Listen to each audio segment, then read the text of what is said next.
Hello, assalamu alaikum. This is from my YouTube channel DVH Dream. Welcome back to my channel. সবাইকে স্বাগতম জানাচ্ছি। আর এখনকার ব্লগটা আমি সকাল থেকে শুরু করছি। এখন বাজছে ভোর 6টা। আমার নামাজ শেষ করার পরে কিছুক্ষণ হাঁটা চলাফেরা করে নাস্তা তৈরি করার পরে এই যে বিছানা ঠিক করতে চলে আসলাম, বাচ্চাদেরকে স্কুল পাঠিয়ে দিলাম। এরপরে ঘর বাড়ি গুছানো চলে আসে, দেখছি এই এখনও ঘুমাচ্ছে, তো একে একটু আদর করে দিলাম। ওর জন্য বিছানাটা গুছানো হলো না। এ আমার বিড়াল, তো থাক, ও শুয়ে থাক, ও যখন উঠবে তখন আমি যে সব কিছু ঠিকঠাক করব।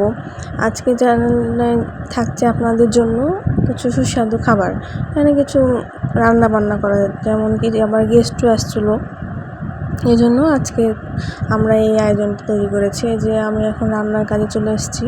বড়টা স্কুল চলে গেছে, বড়টাকে স্কুল পাঠিয়ে দিয়েছে, এখন আমি রান্নার কাজে চলে এসেছি। এখন আজকে আমি এর মাছ রান্না করব, 2 পদের মাছ রান্না করব। মাছটা এটা হচ্ছে বোয়াল মাছ বলে। এটা হচ্ছে পদ্মা নদী, আমাদের বাড়ির পাশে পদ্মা নদী, সে পদ্মা নদীর বোয়াল মাছ। এটা মাছটা রান্না করব। তারপরে একটা সবজি তৈরি করব, তারপরে আর মুরগির মাংস রান্না করব। আজকে রান্না বান্নাই আপনাদেরকে দেখাবো। আজকে ভিডিওটা যে রান্না দিয়ে শুরু করা হচ্ছে। তো আজকে রান্নাটা যে এই রান্নাটা তৈরি করছে আর ওর বাবা ওর বুঝিয়ে দিচ্ছে যে এভাবে রান্না করলে ভালো হয়, তো একটু দেখিয়ে দিচ্ছে। আমিও পারি, কিন্তু যে ও বলছে যে এভাবে রান্না করো, এই সুন্দর করে রান্না করো, এটা ভাজতে হয় না, এভাবে কষিয়ে রান্না করতে হয়। তো আমাকে হেল্প করছে, তো ঠিক আছে, ভালো আছে, তাহলে কাজ তাড়াতাড়ি হয়ে যাবে, এমনি তো অনেক কাজ পড়ে আছে। আর আপনাদেরকে আরেকটা কথা বলতে চাই, সেটা হলো আমার ভিডিওগুলো আপনার ভালো লাগলে প্লিজ আমাকে সাপোর্ট করবেন, আমার চ্যানেল সাবস্ক্রাইব করবেন এবং আমার সঙ্গে থাকবেন। আর একটু শব্দ হয়, কি ভয়েসটা দেওয়া হচ্ছে রাত্রের বেলা, সারাদিন সময় পাই না, এই জন্য রাত্রের বেলা ভয়েসটা দেওয়ার চেষ্টা করি সব কাজকর্ম সেরে।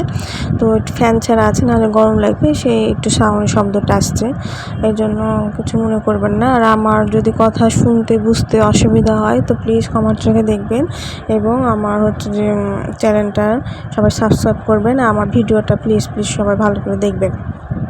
তো আমার মাছ রান্না করা হয়ে গেল, এখন আসছে আমার জন্য আরেক রকমের খাবার তৈরি করা। এই মাছটা বোয়াল মাছ, কিছুক্ষণ মশলা দিয়ে কষিয়ে তুলে ফেলার পরে আবার একটু আলু দিয়ে কষিয়ে আবার তখন দিয়ে তখন এই রান্নাটা করব, টমেটো দিয়ে রান্না করব। আমাদের বাসায় সবাই মাছ মাংস ধরনের রান্না হয়। তো আমাদের চ্যানেলে বাচ্চাদেরকে নিয়ে বা নিত্য নতুন খাবার আইটেম রান্না করা নিয়ে আপনাদের এই ভিডিও। তো আমি যত সম্ভব চেষ্টা করব আপনাদেরকে সুন্দর নতুন ভিডিও দেওয়ার।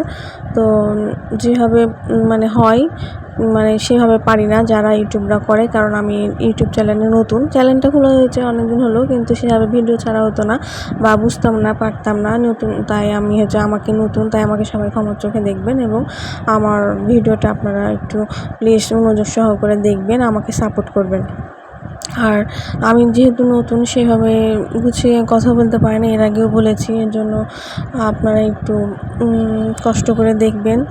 আর যে আমার আর কি বলবো, অনেক কিছুই তো বলার থাকে, আর ভয়েস দিতে যেয়ে না ভুলে যাই, কি বলবো বুঝতে পারি না।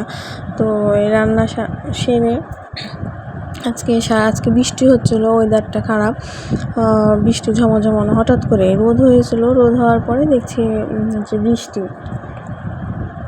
হঠাৎ করে অনেক জোরে বৃষ্টি হচ্ছিলো, কিছুক্ষণ হওয়ার পরে আবার থেমে গেছে, কিন্তু আবহাওয়াটা মেঘলা হয়ে আছে। আর আপনাদেরকে জানাই যে আজকে বিকালে আপনাদের বাচ্চাদের জন্য পিজা তৈরি করেছি। আমি একটু নতুন ইউনিক পিজা তৈরি করেছি, যেটা আপনারা সবসময় ঘরোয়া অবস্থাতে রান্না করে খেতে পারবেন বিকালের নাস্তা হিসেবে। আর আমাদের পদ্মা নদীর যে কোনো মাছ খেতে অনেক সুস্বাদু, অনেক ভালো লাগে, সে যে কোনো মাছ হোক, ছোটো মাছ হোক, বড়ো মাছ হোক, নদীর মাছ পুকুরের মাছের মধ্যে অনেক পার্থক্য থাকে। তো আমাদের পাশে যে পদ্মা নদী, এর জন্য আমরা নদীর মাছ অনেক পাই, ভালো মন্দ পাওয়া যায়, অনেক এই নদীর মাছই খাওয়ার চেষ্টা করি। তারপরে এতে সবজি রান্না করব আজকে। আর যে মাছটা করা হয়ে গেছে ধনেপাতা দিয়ে, টমেটো দিয়ে ধনেপাতা দিয়ে মাছটা করব। তো আমি যা বলছিলাম যে আজকে মানে অন্য কোনো ভিডিও আজকে করার সময় পাইনি, মানে সময় হয়ে ওঠেনি, এর জন্য যে কীভাবে দিব। আর ঘরের কাজকর্ম তো এর আগে কিছু শেয়ার করেছি, আবার করব, সমস্যা নাই। তো হচ্ছে আমার এই যে কষানো হওয়ার পরে যে মাছটা দিয়ে দিলাম, মাছটা হয়ে গেলে আমি হচ্ছে যে কাজে চলে যাব। আর ও আমাকে সাহায্য করছে, ওর বাবা আমাকে সাহায্য করছে, ওই জন্য কাজটা খুব তাড়াতাড়ি হচ্ছে। আর বলছিলাম কি যে হচ্ছে আমি ঘরোয়া আইটেম অনেক কিছু রান্না করতে পারি।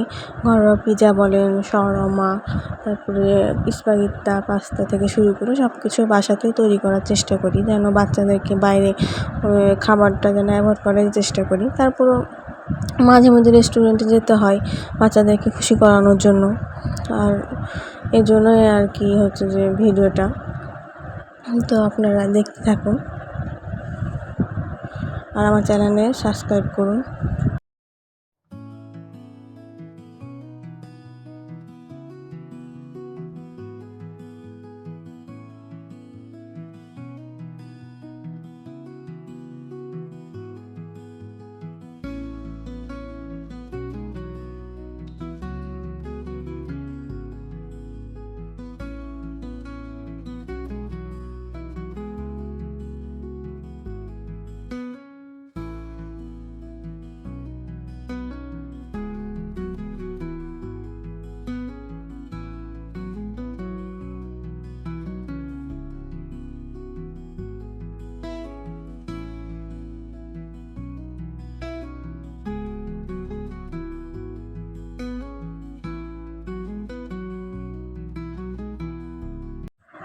তারপর একপাশে মাছটা তো হয়ে গেল, এবার সবজিটাও পাশে দিয়ে দিয়েছিলাম, সেই সবজিটাও রান্না করা হয়ে গেছে। আর এই যে মাছ, এটা হচ্ছে বিড়ালের জন্য রেখেছি, ওকে দিব সিদ্ধ করে ভাত দিয়ে মাখিয়ে। ভাত তো খেতে চায় না, আর এমনিই দেবো, কাঁচা মাছই খেতে বেশি পছন্দ করে, তো কাঁচা মাছও ওকে বেশি দেওয়া হয়। আবার মুরগির মাংস পছন্দ করে, তো মুরগির মাংস থেকে মাছটা বেশি পছন্দ করে। মুরগির মাংস একদিন মাছ দিই, একদিন মুরগির মাংস দিই, ওকে এইভাবে মেনটেন করা হয়। তারপরে যে আমার মাংস রান্না করছি, মুরগির মাংসটা হয়ে গেলে হচ্ছে আমি আবার হচ্ছে বললাম আজকে একটু বিকালে গেস্ট আসবে আমাদের বাসায়, তো ওদের জন্য আয়োজন করা হচ্ছে। তো এইভাবে রান্না করে রাখলে মানে ভালো হয়। আর হচ্ছে আর মাঝে মধ্যে অনেকগুলো রান্না করতে হয়, 5-6 রকম আইটেম রান্না করতে হয়। সেদিনকে রান্না দিবস হয়ে যায় আমাদেরকে, রান্না দিবস পালন করি সেদিনকে আমরা। তো এটা রান্নাটা হয়ে গেলে করব হচ্ছে যে আরেক রকম মাছ রান্না করব। তো আপনারা দেখতে থাকেন ভিডিওটা। ধনেপাতা দিয়ে আলু দিয়ে একটা মাছ রান্না করেছি, আর এই মাছটা রান্না করবো হচ্ছে টমেটো দিয়ে, 2 রকম মাছ রান্না করব। তো রেসিপিগুলো আপনারা হয়, মাছ রান্না তো তেমন কোনো ব্যাপার না, সবাই করে আর কি। আর শীত আসলে ভালো হয়, শীতের অপেক্ষায় আছি আমরা, কবে যে শীত আসবে। এখনও আমাদের তো শীত পড়তে একটু দেরি হয়, কিন্তু অনেক শীত পড়ে, আর সমস্যা না। আর শীতের সময় অনেক সবজি হচ্ছে ফ্রিজে রাখা হয়, তারপরে যে টমেটোগুলো আমি ফ্রিজে রেখে দিয়েছিলাম, এই টমেটোগুলো এখন বের করে রান্না করা হয়, অনেক রকম রান্নাতে দেওয়া হয়, ভালো হয়। তো এটা আমার হচ্ছে মাছ রান্না হয়ে গেল। আর শীত আসলে হয় কি, ধরেন হচ্ছে বেড়াতে যাওয়া হয়, শীতের আবহাওয়া ভালো থাকে, আর হচ্ছে যে ঘুম ভালো হয়, খাওয়া দাওয়া ভালো হয়, নতুন নতুন সবজি পাওয়া যায়, আর নিত্য নতুন রান্না করা হয়, বিভিন্ন রেসিপি তৈরি করা হয়, ভালো লাগে। তো আমরা হচ্ছে লাঞ্চ করার পরে একটু রেস্ট নিয়ে বিকালবেলা আসলাম। বিকালবেলা হচ্ছে ওদেরকে লাঞ্চ করার পরে কিছু ফল কেটে দিয়ে ওরা ফল খায়, তারপরে কিন্তু রেস্ট করার পরে ওরা হচ্ছে যে তারপর হচ্ছে স্কুল ছিল বাচ্চাদের, স্কুলের জন্য স্কুল থেকে এসে হচ্ছে যে খাওয়া দাওয়া করে।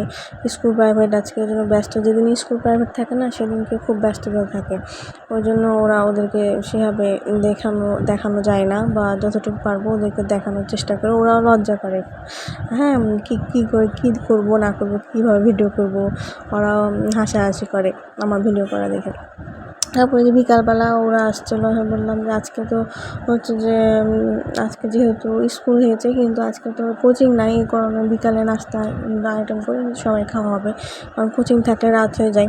তো এই যে পিজা তৈরি করতে চলে আসলাম। পিজা তৈরি আমি হচ্ছে 1 কাপ ময়দা আর যে পরিমাণ ইস্ট দিচ্ছি, গুঁড়া দুধ, তারপরে চিনি, লবণ, তেল দিয়ে ময়দাটা আমি মাখিয়ে নেব সুন্দর করে। হ্যাঁ, এটা হচ্ছে যেভাবে পিজা তৈরি করে, তেল দিয়ে পিজাটার ময়দাটা ভালো করে এটা মিশিয়ে দেবো। তারপরে তৈরি করার পরে এটা রেখে দেবো, 1 ঘন্টার জন্য রেখে দেবো। 1 ঘন্টার পরে আমি হচ্ছে এটা তৈরি করব। তার যে ভালো করে আস্তে করে পানি দিয়ে এটা আস্তে আস্তে করে পিজাটা এভাবে তৈরি করা হয়। আমি ইউটিউব দেখে অনেক রান্না শিখেছি। আর আমার রান্না তো আমি না আগে অত রান্না খুব একটা ভালো পারতাম না, ইউটিউব দেখে দেখে অনেক রান্না শিখেছি। এখন অনেক ভালো রান্না করি, সবাই এসে নাম করে, সুনাম করে, পছন্দ করে, ভালো লাগে। আর আমার রান্না বান্না করে সবাইকে খাওয়াতেও ভালো লাগে। যখন ইউটিউব দেখে কোনো নতুন রান্না করি তখন সবাইকে বলি যে এরকম রান্না শিখেছি, আজকে রান্নায় এটা হবে, সবাই আসো আমরা খাওয়া দাওয়া করি। তো আমার ভালো লাগে এসব রান্নাবান্না করতে দেখে। তো হচ্ছে এই পিজাটা হচ্ছে ঘরোয়াভাবে পিজাটা হচ্ছে না আমি মাঝে মধ্যে বাসায় তৈরি করি। আর আজকে পিজাটা তৈরি হবে বেগুন ভাজা দিয়ে। বেগুন ভাজা দিয়ে কখনও পিজা খেয়েছেন? বেগুন ভাজা দিয়ে পিজা বানিয়ে তৈরি করে খাবেন, দেখবেন কত মজা।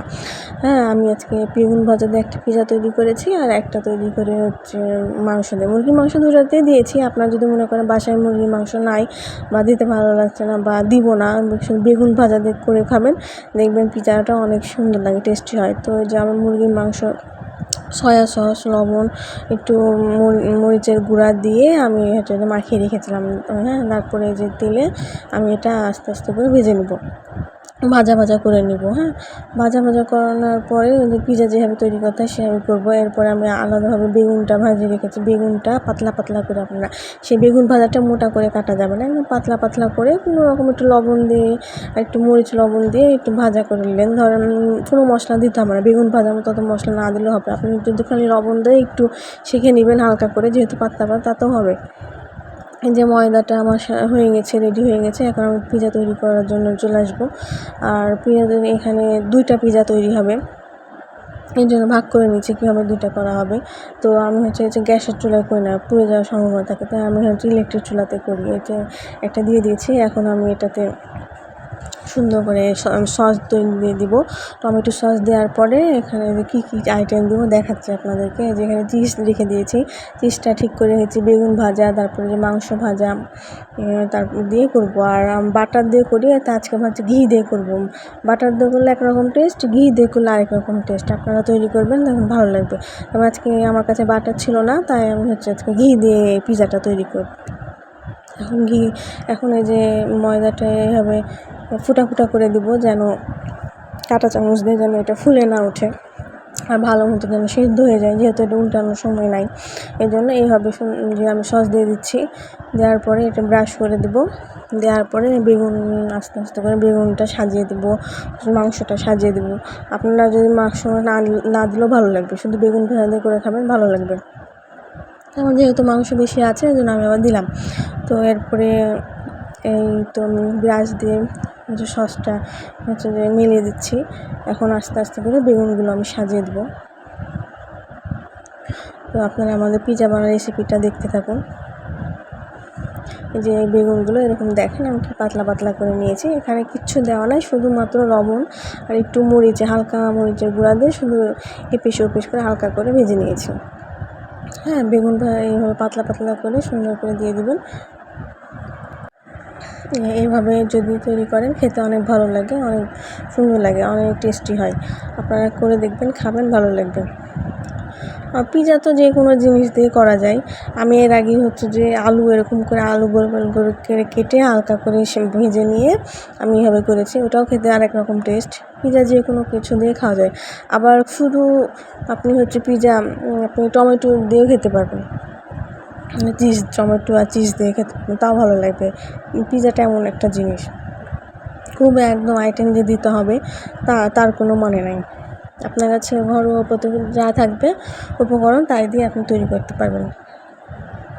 যেহেতু আমার কাছে মাংস অনেকগুলো আছে, তা আমি একটু মাংসগুলো দিয়ে দিলাম। এরপর আমি চিজ দেবেন, মানে পিজাতে না চিজটা হলো আসল। চিজটা আপনি যদি বেশি করে দেন না, পিজা খেতে অনেক ভালো লাগবে। চিজের জন্য পিৎজাটা অনেক সুস্বাদু হয়ে যায়। তো ভালো মানের একটা চিজ থাকলে অনেক ভালো লাগবে। তো আমরা বাজার থেকে চিজগুলো নিয়ে আসি। এই যে আমি চিজগুলো দিয়ে দিলাম। আপনাদের আমার পিৎজা তৈরিটা বেগুন ভাজা পিৎজা, বেগুনের পিৎজা খেতে কেমন লাগে একটু জানাবেন যদি তৈরি করে। আর আমার রেসিপিটা আপনাদেরকে দেখতে কেমন লাগলো, খুবই ইউনিক, নতুন না। কেউ কি কখনো দেখেছেন যে বেগুন ভাজা দিয়ে পিৎজা? আমি এটা করেছি, কেমন লাগে দেখি। এর আগেও আমি 2-3 বার করেছি, ভালো লাগছে। আর এই যে ঘি দিয়ে দিলাম, আপনারা ইচ্ছা করলে বাটার দিয়ে দিবেন, আমি ঘি দিয়ে দিলাম। ঘিয়ের ফ্লেভারটা অনেক ভালো লাগে।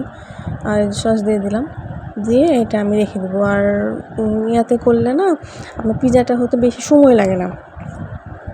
15 মিনিটে আপনার পিৎজা হয়ে যাবে। আপনি যদি ইলেকট্রিক চুলাতে করেন না, 15 মিনিটের মধ্যে আপনার পিৎজা হয়ে যাবে। বেশি আধা ঘন্টা বা 30 মিনিট 40 মিনিট অনেকজন বলে না, অত সময় লাগে না। আমার কাছে লাগে না, আমার কেন জানি খুব তাড়াতাড়ি হয়ে যায়, অত সময় লাগে না। তো 2টা পিৎজা হবে, এই একটা হয়ে গেল, তখন আরেকটা তখন শুধু মুরগির মাংস দিয়ে করবো। তো বেগুনেরটাই আপনাদেরকে দেখালাম, তো পরেরটা মুরগির মাংস দিয়ে করাবো। ওই যে দেখেন, একটা হলো এটা হলো মুরগির মাংস পিৎজা, আর এটা হলো বেগুন ভাজার পিৎজা। তো আমার পিৎজাগুলো আপনাকে কেমন লাগবে একটু কমেন্ট করে জানাবেন।